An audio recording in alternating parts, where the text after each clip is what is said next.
For those of you that aren't familiar, I am sponsoring an event in the South Jersey area. It's like a Philadelphia suburb for the purpose of a conversation about ending racism, violence, and authoritarianism. I would like to introduce you to two of the main organizers. Here we have Sean Frasick, who is a Mexican man, and we have Fritz Antonio, who is I believe Nicaraguan. Forgive me, Fritz, if I get the country wrong. I believe Nicaraguan immigrant. So he's not born in America. And then, of course, everyone's favorite mixed race high school dropout from the south side of Chicago. Now, the reason I tell you the identities of these individuals is because, for those that aren't familiar, far left activists, protesters, and yes, to a certain degree, anti-fascists, Antifa, are trying to get the event shut down. There have been threats. There has been one threat that we now believe to be, we believe we were potentially misled into the severity of, but they're absolutely trying to get it shut down. And so we're putting on an event with a variety of speakers. And I will now show you some of the speakers, but I want to show you this story from the Philadelphia Inquirer. And I want to talk about why I really believe that, there's a story from Newsweek.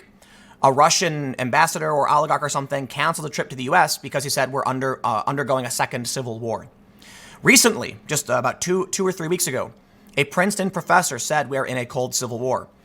I really do believe what I am experiencing now is potentially maybe one of the biggest signs we really are. Now, there's a reason why I highlighted the identities of the organizers and myself, as much as I hate doing it. It's because this is what we've come to.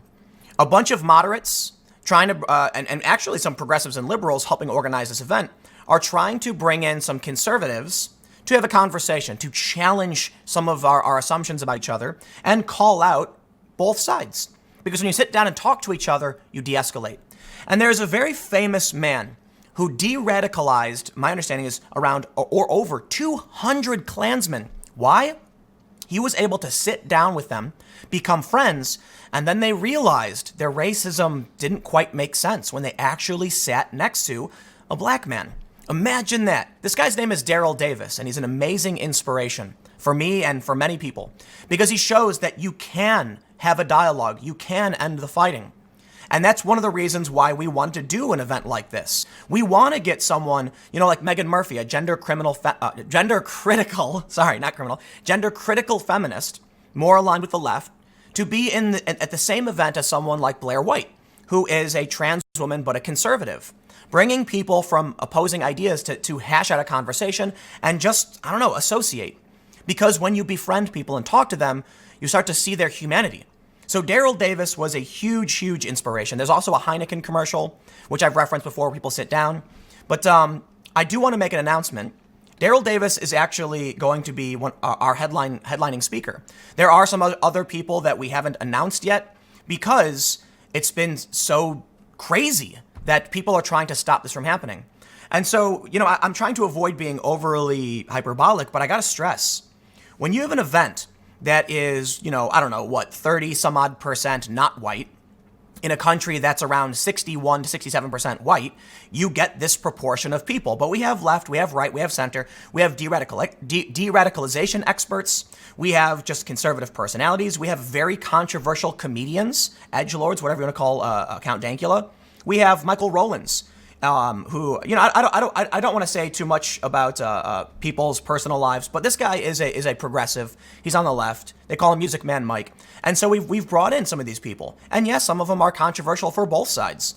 We have I don't believe David Peckman's going to be here, but I believe he has a special presentation because we are doing our best to get people from all sides. But I'll tell you this. This is what you see. You want to talk about the potential for civil conflict of some sort. Here's a post that I just saw on the internet. I don't know where it came from necessarily. But this woman said, quote, "Don't punch racists, Nazis, that's counterproductive." Then she says, "No, B-I-T-C-H, shooting someone to support or oppose gun laws is counterproductive, not slapping some B around who effing deserves it. No effing way are we going to make peace or change their minds. This is effing war, B. You better back the F up before you get smacked the F up." And then just below it is a story that juxtaposes this claim. Black man convinces 200 Klansmen to leave white supremacist group by befriending them, saying, "I never set out to convert anyone in the Klan. I just set out to get an answer to my question. How can you hate me when you don't even know me?" says blues musician. I remember reading the story and just being so damn inspired. And here we have, you can see on the screen, Daryl Davis, confirmed speaker, headlining. He's going to talk about how we can come together, we can be friends, we can stop the fighting and the racism. And it's one of the most amazing things I have the privilege of being a part of, because I defer to this guy. You know, I can talk all day and at the end, but this is a guy who actually went out and made change. And he said, quote, "Establish dialogue. When two enemies are talking, they're not fighting." And he's right, and I agree. But here's the problem. There are people who want violence. As we can see here in this post, they don't want to make peace. They don't want to change minds. They want violence. So what do you think happens then? When we put on an event with the overarching agenda of ending racism, violence, and authoritarianism, what do we want? We want people to be treated for who they are, not what they look like. We want people to have a conversation about what they think and why, instead of hitting each other. And we don't want people using violence and coercion to assert their power over others in violation of their autonomy. We do not want a system where arbitrary authority dictates. And lo and behold, what do you get? The authoritarian far left trying to shut down this conversation. And I will show you exactly why. They want the violence. So what do? Well, check this out. In this story from the Inquirer, which I highlighted in the beginning, they reference that the theater says the event is canceled. Well, the event is not canceled. Absolutely not. We have other venues. But the issue is this theater is rejecting hosting someone like, this theater is refusing to put on an event with a migrant, a Mexican, a mixed race person, and a Jewish man. He's not in the photo. And headlined by one of the most famous de-radicalization individuals in the world. His story was it's incredible. But the theater doesn't want any of us to have it. They don't want it there. So there is going to be, there is some movement. It was already announced that I believe it may be in this story. No, but in a different story, Bill from Minds, one of the principal sponsors, has already announced we're pursuing legal action. And I don't want to say too much about that, but we absolutely live in a time that is terrifying and dangerous.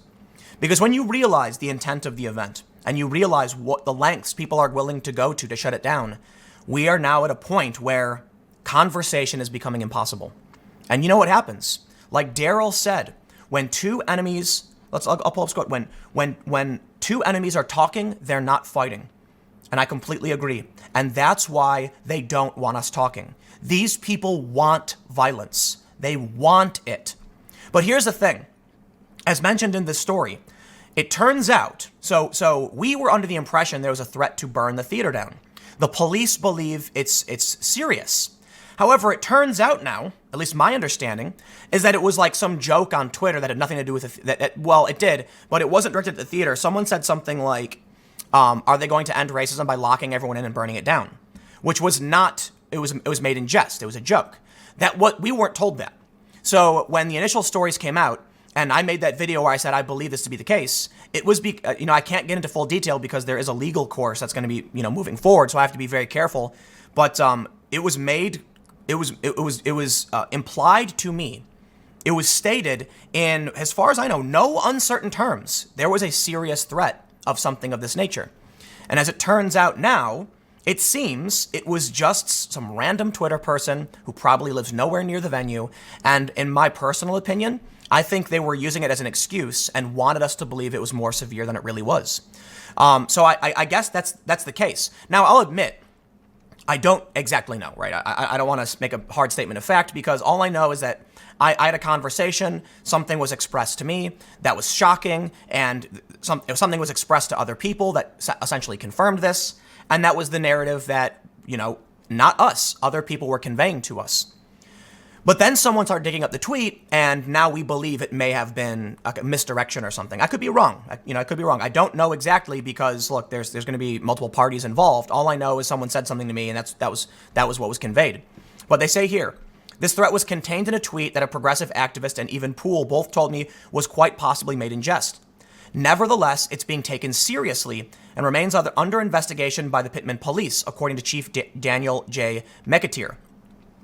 He says, I'm glad that a new venue has been found and certainly don't fault the Broadway Theater for wanting out. As Pittman Mayor Russ Johnson noted, the event as described several months ago seemed far more innocuous and less potentially contentious than the program now being promoted. Not true. The program has always been up and available with everything listed as it is.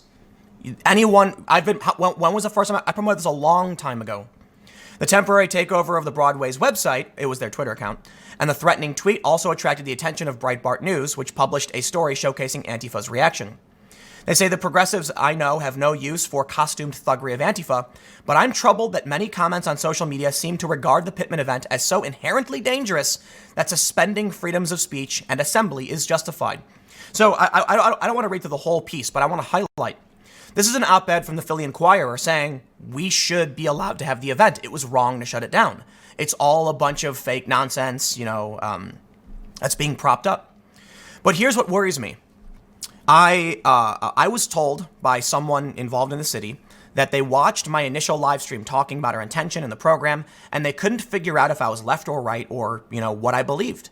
They said, I didn't know if you were right wing or left wing or anything. I mean, I listened to you for 45 minutes, couldn't figure it out. I said, right. Because I'm trying to bring people together. So I'm going to avoid pointing the finger at one side or the other. Except in this instance where it's literally been the far left targeting the venues of the harassment campaign. Now look, protest by all means. You're allowed to protest. But this has gone beyond that. Someone hacked their Twitter account and then blackmailed them saying you will only get it back if you cancel the event. And then what happened? The theater says we will not have the event. I believe that's what, at least it's, what's in here. They say, let me make sure it's actually in here, because they've been all saying that, it's not canceled, okay, and that was a huge error on the part of the press and the theater and everybody who made that claim. Simply because the theater doesn't want to host it doesn't mean the event is canceled. We've known this has been a possibility, and I will stress, never expected it. Never expected it. Of course, we think, you might get some people protesting or something like that, but we certainly didn't expect any of this in the press or anything like that. But you always prepare. So what I should say is not necessarily that we expected it, because we didn't really think it was going to happen. But I should stress, prepare for the worst, hope for the best in any circumstance. So we had I guess evidence to suggest we didn't expect any of this to happen is we had the address public. These Trump supporters put on events, they hide the event address until the very last minute so it can't be canceled. We didn't do that. We had two of our venues publicly available, and we still have the address up for the second event. Across the street from the theater is a brewery, and we are still having our VIP event because they've refused to shut it down, because they recognize that a few, crazy people on the internet who don't live here should not be shutting down an event. Look, I live here, and that's what I want to stress. But this is what really scares me about where we are. Conspiracy theorists are making weird fringe claims that our event, which is going to be hosted by one of the most prominent de-radicalization, individuals ever, isn't really talking about ending racism and violence and authoritarianism. Oh, because Andy No, the guy who was brutally beaten and put in the hospital, certainly is not going to denounce it. He already has 1 million times. But these conspiracy theorists are coming out making fringe phone calls, claiming that a secret organization of Nazis are calling it an ending racism event. Why? It's the most insane conspiracy I've ever heard. I gotta be honest. Look, when you make a claim about the government and the government did something, that's not as insane as this. You know why? Because the government does have secrets. They do have confidentiality. They do have top secret. They do have black ops and programs. So when you say the government is secretly engaged in this nefarious plot, it's like, well, I don't believe you without evidence. We do know the government does this. There's at least a small bit of possibility, but let's think about what they're saying here. They're saying that a bunch of racists are secretly trying to attract local people to come to an event titled Ending Racism so that once they arrive, they can be like, by the way, the title was a trick. Aha, you're trapped. What? No, people would just leave. It's the most insane conspiracy I've ever heard. I mean, granted, there are conspiracies about aliens coming to Earth during 2000 AD and drilling a hole in the North Pole or something. So yeah, okay, there are other crazy conspiracies. But when we're talking about something in the real world, so the government can engage in operations, false flags have happened, but it doesn't mean any particular false flag is true unless you can prove it. But here we have people who literally think that a group of white supremacists are trying to hold an event called Ending Racism with several not white people who are known for, and progressives, so we can trick people. Ooh, that makes literally no sense. It makes no sense at all. But I'll tell you this, my final point. about the coming conflict or whatever's going to happen is, I live here.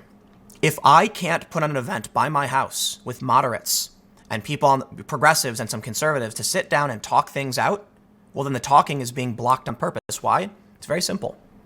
They want the violence. They want the violence.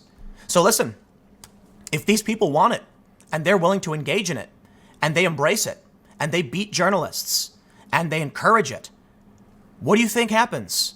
Look, if we're not allowed to talk anymore, these people are refusing to allow diplomacy to happen. They want it.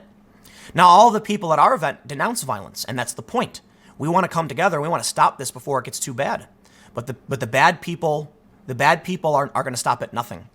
And they're going to do everything in their power to make sure that they wield their violence against those who would be willing to sit down for a conversation, because they're dangerous and they're unhinged. And we cannot bend the knee to these lunatics. Absolutely not.